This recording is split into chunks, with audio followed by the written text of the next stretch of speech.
Salut tout le monde, aujourd'hui je me suis dit que ce serait une bonne idée de vous faire un petit tour du cabinet. Donc là, il y a Léa, elle est aussi chiro et on travaille ensemble dans ce cabinet. Et voilà, on va vous faire du coup une démonstration d'ajustement vers la fin de la vidéo pour vous montrer comment est-ce qu'on ajuste quelqu'un en moins de 5 minutes. Je pense que c'est normal, généralement moins de 5 minutes pour ajuster un patient. Ensuite, avant ça, on va vous faire un petit tour du cab, vous montrer le flow en fait des visites.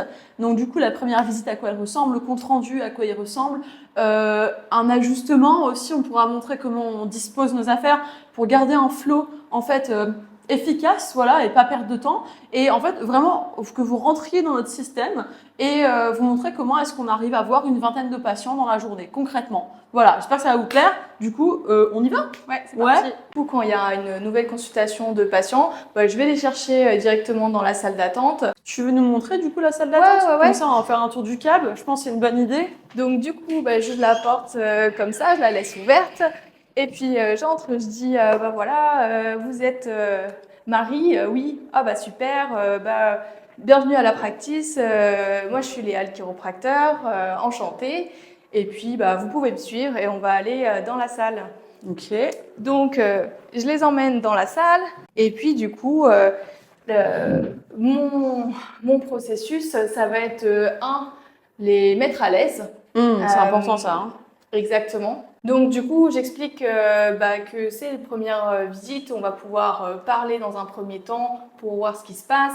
Ensuite, l'examination et ensuite, ça dépend comment vous travaillez, mais nous, dans notre processus, on a une seconde visite de compte rendu. Ouais. Donc on leur explique que si on pense qu'on peut les aider et qu'ils sont au bon endroit, à ce moment-là, on bookera ensemble une deuxième visite pour le report of findings. Et du coup, je voulais rajouter, parce que tu viens de parler de l'examination, mais qu'il y a un flow assez logique en fait aux choses, c'est-à-dire donc le patient, comme elle vous a dit, ça, il arrive de là, donc de la salle d'attente, paf, paf, paf, tac, on construit le rapport avec lui. Donc ça, c'est ce que tu as dit quand tu as dit on pose une première question, par exemple, qui ouvre une porte, et après, paf, on prend le lead directement, on enchaîne sur l'anamnèse, et puis ensuite, donc du coup, vient l'examination, qui pour moi, c'est une suite très logique, c'est-à-dire qu'on va faire la personne, on va la placer là. Ah bah tu veux nous montrer par exemple avec l'iPad? Tu vois comment est-ce qu'on ferait avec un patient pour qu'ils aient une meilleure idée, tu vois? Ouais, du coup, je leur dis, c'est bien, on va pouvoir passer à l'examination, vous pouvez enlever vos chaussures, la ceinture, etc. Et ensuite, vous allez vous mettre devant le mur. Moi, je fais l'analyse de la posture en premier, donc je prends les photos, donc de face et ensuite de profil. Ensuite, ça, j'en ai plus besoin. Ouais, c'est ça. Et je vais venir faire un test de mobilité au niveau du mur. Donc, on continue à rester là. Je leur montre d'abord sur des tests fonctionnels comme ça. C'est pas genre rechercher le problème dans le sens la douleur, mais aussi montrer qu'il y a d'autres zones dans leur corps et dans leur mouvement et dans leur santé qui sont problématiques et qu'ils avaient peut-être pas conscience. Donc, c'est un peu d'élargir leur horizon par rapport à ça. Et du coup, là, une fois qu'on a fini l'analyse, on va dire debout, posture, la partie de mobilité. Voilà, après, selon ce qu'ils ont, parfois je vais faire des mobilités d'épaule, parfois je vais aussi faire des tests de stabilité du pelvis et des amplitudes de mouvement lombaire et thoracique debout. Et après, je mets assis pour cervical. Le but aussi, un truc important pour les tests, c'est pas non plus nous uniquement, c'est de montrer les choses aux patients, d'avoir des repères visuels pour le patient. Bien sûr. Parce que, par exemple, ce qu'on nous apprend à l'école, c'est vraiment, ces tests, c'est pour toi, en fait. Alors qu'en fait, les tests, c'est un moyen vraiment génial de montrer l'état des lieux aux patients concrètement, tu vois, de le faire se réaliser. On commence à chaque fois, on va pas juste prendre une note dans notre tête ou le marquer sur l'ordi. Il faut communiquer avec le patient. là, votre tête, elle tourne pas du tout à droite comparée à gauche. Exactement. Et aussi essayer d'avoir un retour, dire, est-ce que vous le sentez ça? C'est ça, de voir que le patient est avec toi, en gros qu'il est avec toi, qu'il est pas en mode à subir la consultation, mais qu'il est vraiment engagé émotionnellement dans le truc. Donc après, on va sur la table, et du coup, tu dirais qu'en moyenne, une première visite, je sais que Marie, par exemple, elle est très rapide pour ses premières visites. Je crois qu'elle prend combien de temps maintenant? Une demi-heure, non? Quoi? Non, 40 minutes peut-être. Elle prend pas plus que 40 minutes. Hein. Ça, c'est clair parce qu'elle m'avait demandé de réduire. Toi, tu prends combien de temps, par exemple? 45. Ouais, voilà, moi, c'est ce que je prenais aussi à peu près. 45. Et après, on est chill avec 45, il y a le temps. Il y en a, ils font des premières visites en Angleterre, on les faisait en 30. Il y en a, ils les font encore plus rapides. Genre, ce week-end, il les fait en combien, ces premières visites? C'est 10 minutes, lui. Ouais, après, il n'y a pas de test. Non, lui, c'est un autre une délire. analyse. Ouais, C'est ça. C'est juste une Ok. analyse. Voilà. Je pense que cette vidéo, ça va leur montrer. Bon, déjà, nous, notre câble, il ressemble à ça. Voilà, concrètement, une pièce, une table, une salle d'attente, un bureau, genre, c'est très simple, grosso modo. Et avec ça, comme je vous dis, on brasse. Enfin, moi, je suis arrivée à 60 patients par semaine sur 3 jours et demi. Et la seule raison pour laquelle j'ai pas fait plus, c'est que je voulais pas bosser plus, grosso modo. Mais avec ça, un truc simple comme ça, là, c'est une table qui coûte même pas 200 € d'Amazon, ça. On peut monter à combien? Moi, en plus, j'étais en 20 minutes. Toi, t'es en 15 maintenant. Tu dirais qu'on pourrait monter jusqu'à combien? Avec un petit setup comme ça, hyper simple et hyper léger, finalement. Bah, ça dépend combien de temps par semaine. Imagine quelqu'un qui a la pêche, tu vois, qui est au taquet, qui veut bosser 4 jours pleins par semaine, par exemple. Pour avoir un jour chill. 4 jours pleins, avec des chiffres de 4 heures, du coup 4 patients par heure. Ouais. Du coup, on va dire peut-être avec des nouveaux patients et des ROF, genre une dizaine de patients, 10-12 de patients par shift. Du coup, si tu travailles 8 shifts, ouais, tu peux facilement monter à 80. Je pense, hein. Moi, mon vendredi, tu vois, j'étais en 15. J'avais encore des premières visites, tout ça, des fois, quand même, avant d'être vraiment pleine. Et j'en avais une vingtaine le vendredi, tu vois. Donc, avec des créneaux de 20 minutes. Ouais. Donc, je me dis, tu vois, au moins entre 20 et 25 par jour, je pense, avec des créneaux de 15, non? On pourrait faire ça, hein. Bah ouais, mais après, c'est toujours même si on en met 20 par jour. capacité Ouais. pour avoir assez de. Ouais, Parce on va que dire 20 forcément, par jour. Ouais. si t'as une première visite, au lieu d'avoir un patient, c'est clair. 3 patients, t'en as un. Ouais, du coup, 80 sur 4 jours par semaine, avec un tout petit setup comme ça. En fait, c'est ça. T'as plein de gens, ils croient que, par exemple, pour faire du high volume, donc brasser, je sais pas, plus de 80 ou plus de 100 par semaine, il faut automatiquement un open plan avec plusieurs tables, tac, tac. Alors, c'est vrai que c'est cool. Et ça facilite la fluidité, peut-être, des choses aussi. Mais en fait, il n'y a vraiment rien qui empêche, dans l'absolu, de faire du high volume avec une seule table, contrairement à la croyance qui est en tout cas très présente dans le milieu chiro, ça c'est clair. Hein, nous, c'est ce qu'on avait entendu en Angleterre. Hein. Qu'est-ce qu'il nous avait dit l'autre? Vous n'êtes pas des vrais chiropracteurs si vous n'avez pas un open plan dans les volumes, quoi. T'es en mode, mais arrête. En fait, on m'a dit ça, et genre, je l'ai regardé et je lui ai dit. Et t'étais en mode, mais what the fuck? Non, parce que je lui ai dit, et Tim Yang, alors, est-ce qu'on en parle? C'est ça. Et du coup, il était un peu genre en mode, ouais, mais c'est différent et tout. Alors que Et le gars qui t'a dit ça, il était même pas chiro, non? Non, c'était le mec du board, là. À la tête, ouais. À la tête, il n'était pas chiro, c'était un... Bref, non. Whatever. Donc du coup, est-ce que tu peux nous montrer ça, là? Je pense que ça va les intéresser. Au niveau du livret pour le ROF. Ouais, alors le ROF, pour ceux qui savent pas, pour ceux qui sont pas dans dans l'accompagnement le système. Donc pour resituer, le système, c'est ce qui... on accompagne des thérapeutes à faire fonctionner leur câble en moins de 6 mois. Donc style, généralement, il stagne à combien? Pour une fourchette large, entre 15 et 10 et 30 peut-être, ou 40 max, ce que j'ai vu, et ils veulent généralement aller entre 40, généralement au-delà de 50 à long terme, enfin au bout de quelques mois, et t'en as, ils ont après des objectifs genre 80, 100, enfin plus quoi. Et donc du coup, ça c'est un des trucs qu'on leur donne justement dans le programme, c'est le petit livret qu'on donne donc au ROF, et comme j'expliquais, le ROF, c'est quoi? C'est la deuxième visite, c'est le compte rendu des résultats en fait. Donc si tu veux, tu peux nous montrer un petit peu, j'ai envie de faire en 30 secondes, il sert à quoi ce truc en fait? En fait, déjà, avant de sortir ça, je leur parle un petit peu de leur posture et je leur montre, je leur fais dire qu'est-ce qui ne va pas dans leur posture. Et puis ensuite, j'enchaîne. Mais ça, je le sors après parce qu'une fois que vous le sortez, sinon, ils vont arrêter de vous écouter. Grave, parce qu'ils regardent toujours les trucs en vrai. C'est pour ça que je leur dis, ça, c'est un petit fascicule que vous allez pouvoir lire à la maison. Mais on va passer sur certaines informations ensemble pour être sûr que tout est clair. Donc, là, j'ouvre le petit livret. Tu veux venir plus près ou tu veux... comme ça. Hop, là, je rappelle les déviations posturales que j'ai trouvées, leur poids de tête effectif. Et après, je lui montre ça et je leur dis, voilà, ça c'est un exemple de comment la posture peut impacter le corps. Et moi, en bleu, je marque les zones principales que j'ai trouvées au niveau des subluxations ou des zones de tension au niveau de leur examination. Et attends, j'ai une question du coup pour les autres, là, ceux qui nous regardent. tu dirais en moyenne, on va parler un peu de trucs, de chiffres un peu techniques, du coup, le taux de conversion. Tu dirais que sur, je sais pas, sur 10 patients qui viennent dans notre clinique, tu sais, les résultats confondus avec toi, avec moi, avec Marie, tu dirais que généralement, il y en a combien sur 10 qui nous prennent, bah là, on les a là, les forfaits. Attends, est-ce que je peux zoomer? Ouais, voilà. Donc là, vous avez nos prix, que c'est pas très cher, hein, honnêtement, clairement, ça c'est sûr. Et le pack de 6 visites que vous voyez là en bas, c'est combien? 330 qu'on a mis? Ouais. Voilà. Donc voilà, tu dirais qu'il y en a combien? Franchement, je dirais 85-90%. Ouais. Ouais, donc c'est ça. Moi, c'est aussi ça hein, que j'ai, enfin, dans mes stats, on va dire. Mais même plus, hein, d'ailleurs, je dirais.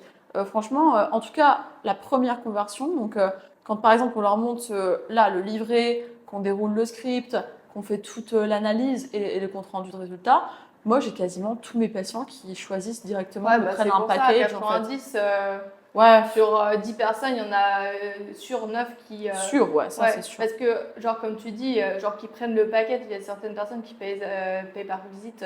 Ça, Donc, ça arrive, ouais, des fois. Mais la plupart des gens, je dirais déjà 80. Ouais.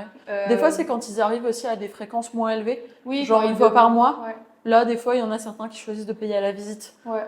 Enfin, honnêtement, ça change rien pour nous. Donc, non. Ouais, ok. Un petit topo aussi sur le système nerveux, sympathique, parasympathique, et le fait que forcément les nerfs vont pas juste aux muscles et aux articulations, mais aussi aux organes. Et moi, souvent, c'est à ce moment-là que je parle de la théorie polyvagale. Pour tout ce qu'il y a eu, tu sais, stress, trauma, burn-out, tous des trucs comme ça. Ouais, ça peut être vachement sympa à cet endroit-là. Ouais. En fait. J'ai des patients justement qui étaient un petit peu familiers avec ça. Ah ouais, trop bien. Et justement, ils disaient ah mais il y a fight, flight, mais il y a freeze aussi, non? Grave. Il y en a qui connaissent, ouais, c'est trop cool. Et ça, c'est une petite explication plus poussée des zones, des techniques qu'on utilise. Et après, la partie très importante de la fin, ça va être le cursus de soins. Yes. Ok. Donc du coup, là, en fait, quand on a un patient, donc là, on va vous montrer en fait une session de traitement, donc d'ajustement. Nous, on est chiropracteur, donc voilà, on appelle ça des ajustements. Donc là, admettons par exemple, je suis avec un patient, je viens de terminer, je raccompagne le patient voilà, à la porte, et après, tac, la personne s'en va. Hop, il y a l'autre qui est là, je l'accueille, je lui dis bonjour, alors comment ça va depuis la dernière fois? Aussi, ce qui est important, c'est d'être positif. Les gens, ils viennent pas vous voir pour se faire chier, ils viennent nous voir. Franchement, ça peut changer toute la journée, toute la semaine d'une personne si vous lui insufflez assez d'énergie positive. Donc ça, c'est important, c'est votre rôle. C'est un peu aussi être le coach des gens, c'est-à-dire du coup leur donner confiance en eux, en leur corps, en leur capacité de guérison et dans le fait qu'ils vont s'en sortir, qu'ils vont aller mieux, et aussi du coup de leur insuffler cette positivité et tous ces concepts positifs dans la tête. Voilà, parce que ça va les aider en fait à guérir plus vite et comme je l'ai dit, à prendre confiance en eux et puis à partir de là, c'est bon, tout le monde va mieux quoi. Donc voilà, donc là on a un patient, généralement les gens s'assoient ici sur la petite chaise, on a leurs chaussures, ils me disent comment ils vont et tout au passage. Et vous voyez là, on a l'écran du coup ici pour prendre les notes. Donc là, quand ils sont en train d'enlever leur godasse et de me dire comment ça va, moi je suis déjà en train de prendre mes notes. Voilà. D'ailleurs, avant votre shift, il faut que vous sachiez tous les patients qui vont venir, ça me paraît évident. Et après, la personne, je lui dis OK, face down, donc sur la table allongée. Et en fait, ce qui va se passer, si tu veux, tu peux te mettre. Attends, on va t'enlever ton micro. Ouais. Hop. Sinon, ça va s'écrabouiller sur la table, tu le reprendras après. Voilà. Tiens, donc du coup, tu peux t'allonger face down. Donc là, tac, on a pris les notes.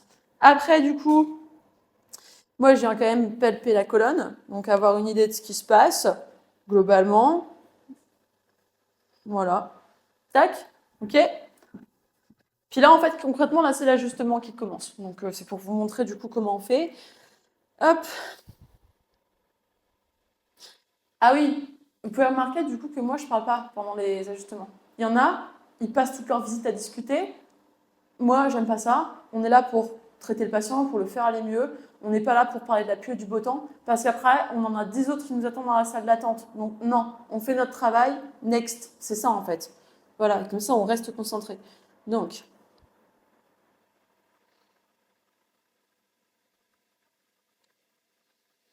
Ok. Nice. Bon, ça c'est un leg check, c'est un truc de chiro. Alors, c'est ok pour toi, commencer l'ajustement là? Ouais. Hop. Tu peux inspirer, souffler. Yes. Ok. Ça va? Ouais. Ici. Yes. Ok. Mhm. Alors, sur ce côté-là, voilà. Hop. Évidemment, avec un vrai patient, je ne sais pas si c'est essentiel de le préciser, mais je ne serais pas habillée comme ça. Là, il fait chaud, c'est l'été, on transpire, je suis en tenue de sport. On ne sait jamais, hein, je le dis au cas où. Du coup, tac. Tiens, inspirez, souffle. Ok, hop là, 4. Nice, super. Bon, face up. Ton truc va peut-être te gêner là.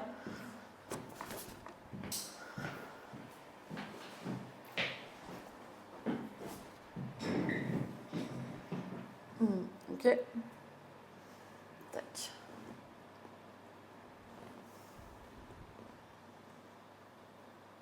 Ok. Du coup, juste ici, c'est 4. Ok. Tac. Voilà. Ça va? Ouais. Ok.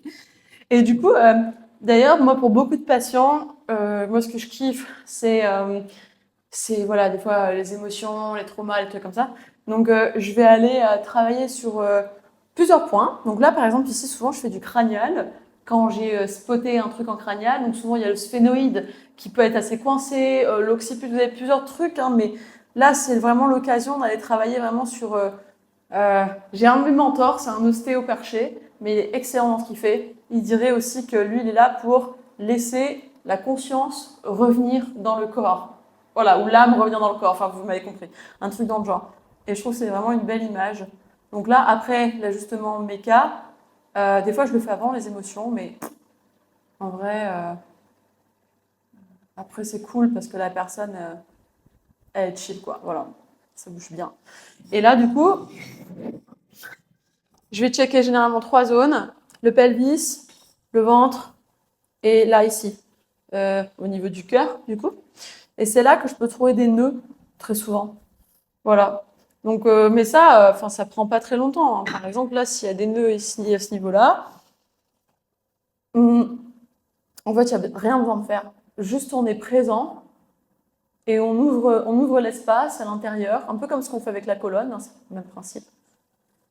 Et puis on attend que juste les tissus se délient sous nos doigts en quelque sorte, quoi.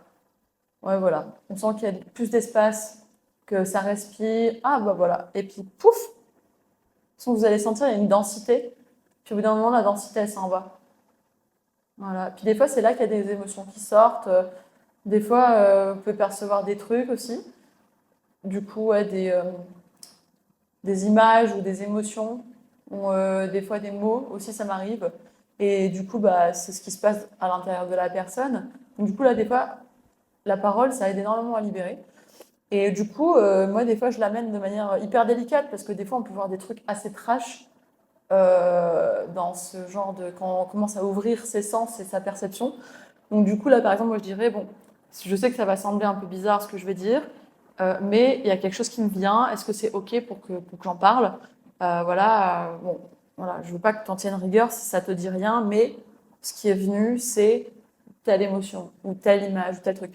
Et très souvent, quand vous commencez à avoir confiance en vous, à connecter avec la personne et tout, eh bien, vous allez voir que vous allez être de plus en plus correct dans ce que vous allez dire. C'est, je sais pas, c'est une sorte de sixième sens. Moi, j'appelle ça mes antennes. C'est genre, plus vous ouvrez vos antennes et vous leur faites confiance, plus elles vont vous indiquer des trucs précis et des trucs qui vont vraiment aider à débloquer le patient, en fait. C'est ça le but, hein. C'est pas de montrer qu'on est des magiciens, c'est de débloquer le patient, en fait. Donc, voilà.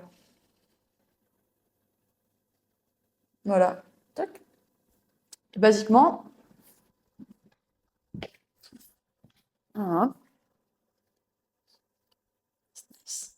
Ok, c'est tout bon. Voilà, donc vous voyez, un ajustement, il n'y a pas besoin que ce soit long.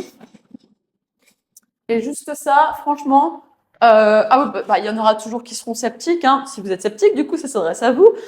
Sachez qu'en clinique, sur plusieurs années maintenant quand même d'expérience clinique, à la 6e visite, j'ai en moyenne un minimum de 45 ans d'amélioration et entre 6 et 12 visites. Là, on est plutôt autour de 80. Donc du coup, ça va être ouais, à la 2e réévaluation, donc à la fin de la phase symptomatique. Donc du coup, c'est quand même des bons résultats, sachant que c'est une moyenne. Donc du coup, il y a quand même des gens qui sont largement à 60-70, pardon, à 70-80, déjà après les 6 premières visites, en fait. Et les résultats, je dirais, vont aussi beaucoup dépendre de la présence que vous mettez dans votre traitement, dans vos ajustements. Faut pas être distrait, en gros. Non, on est d'accord, hein. Est-ce que tu veux, toi, du coup, m'ajuster? Ouais? Bah, On échange de... ouais, on échange de micro, du coup. Ok. Du coup, on fait ça. Ouais. Ok, super. Alors, oui, oui. Inspire bien et souffle. Voilà. Bah, moi, je fais comme Vic, hein. Je scanne en premier la colonne parce que ça remonte au patient qu'on est présent, qu'on est là, qu'on capte les choses. Ça permet aussi soi-même de se concentrer. Et puis ensuite, je commence mon analyse.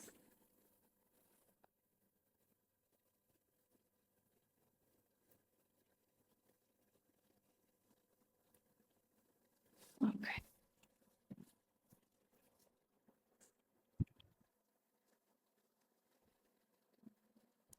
Ouais. Ok. Alors moi, là, pour une des vertèbres, j'ai utilisé un instrument qu'on appelle activateur. Inspire bien et souffle. Et encore. Et souffle. Encore une fois. Super. Voilà. Nickel. Pareil, ça m'arrive de parler pendant les ajustements, mais ça va être, comme dirait Vic, pas pour parler de la pluie et du beau temps. Ça va être vraiment plus des choses qui sont euh, connectées au bien-être ou au corps du patient. Euh, voilà, parfois, il y a quand même une petite connexion qui s'installe, mais de manière générale, c'est quand même beaucoup orienté vers ce qu'on fait pour rester focus sur la guérison. Ok.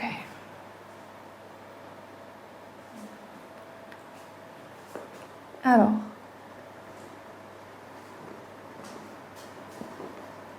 inspire bien et souffle. Super. Hop. Très bien. Et tu vas te mettre sur ton côté droit.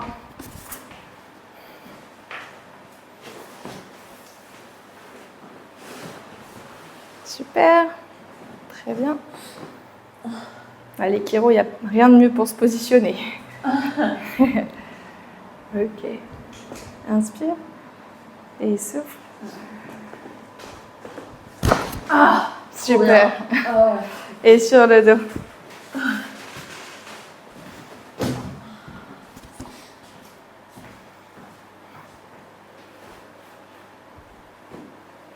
Ouais, super mobilité. Très bien.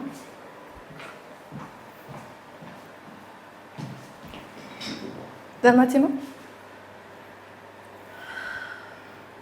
Ok. Tourne la tête à droite et à gauche.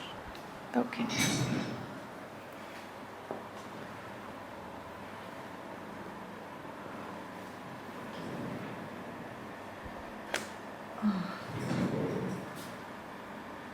Inspire grand et souffle.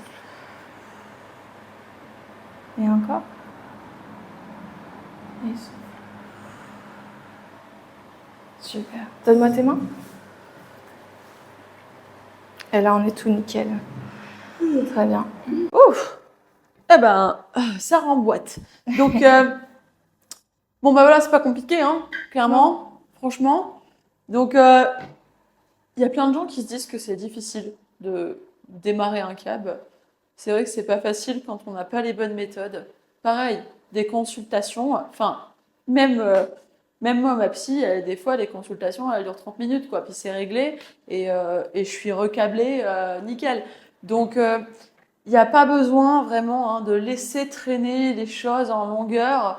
Et souvent, en fait, quand on fait des consultations de 1 heure, enfin, quand on est thérapeute manuel, je dis pas si vous avez un type de massage, par exemple, qui est spécifique, qui prend du temps et tout, c'est peut-être différent.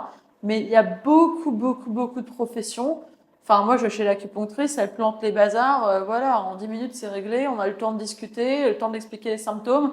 Et puis, paf, autre patient. Et pendant ce temps-là, elle me laisse reposer tranquille avec les aiguilles. Enfin, il y a vraiment plein de professions où il n'y a pas besoin, en fait, de traîner pendant 1000 ans. Surtout si l'analyse est bien faite avant. Ouais. Et Première en fait, visite et compte rendu. c'est pas tant ajouter de la valeur que d'ajouter du temps, parce que c'est vrai non. que beaucoup de personnes disent ah oui, mais si c'est plus long, c'est que c'est mieux. Mais en Pas- fait, c'est faux. c'est si on met du temps pour mettre du temps, bah en fait, on fait perdre du temps à tout le monde. On fait Donc perdre du temps à si tout le on est monde, droit ouais. dans ses baskets, on sait faire une analyse rapide, parce que c'est sûr que ça s'apprend. Hein. Bien sûr. Du ouais. systématisme. Oui. Parce que si on n'est pas sûr, qu'on tâtonne, etc., Ah bah là, ça c'est sûr que peut-être vous avez besoin d'1 heure pour chercher l'interrupteur qui débloque. Mais avec vraiment un système qui est encadré, répété, un bon système. Juste un bon système au final, il n'y a solide, pas à poser 1000 questions. efficace. Bah non, c'est ça. Voilà. Et en plus, il y en a les personnes qui peuvent être sceptiques, par exemple, et qui se disent ouais, c'est de la merde et tout machin. Bah, en vrai, comme je vous ai dit, votre opinion n'est simplement pas valide parce que les résultats de nos patients prouvent le contraire. Ouais. Si on faisait de la merde et en prenant pas beaucoup de temps comme ça, tac, ça se verrait en fait dans comment les gens progressent. Mais en fait, c'est pas le cas.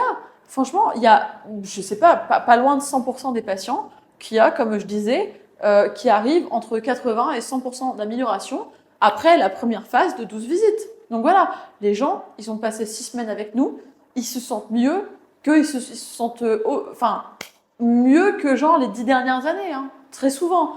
Donc, et pourtant, on fait pas beaucoup plus de choses que là, ce qu'on vous a montré. Mais le fait de savoir exactement, déjà d'être compétente, comme tu l'as dit, hein, c'est important d'être compétent dans ce qu'on fait, ça me paraît évident. Avoir un bon système, être sûr de soi et être complètement présent avec le patient et avoir conscience des concepts de guérison, tu vois, on a beaucoup parlé le week-end dernier, mais des concepts qu'on va mettre dans la tête du patient pour l'aider à guérir, j'en ai un petit peu parlé aussi quand je parlais de l'enthousiasme notamment, bah, tout ça mis ensemble, ça fait que les gens récupèrent très rapidement, ils sentent des changements très profonds et en fait, ça vous coûte, vous, pas beaucoup d'énergie parce que les choses peuvent se passer rapidement. Encore une fois, comme monter un cabinet.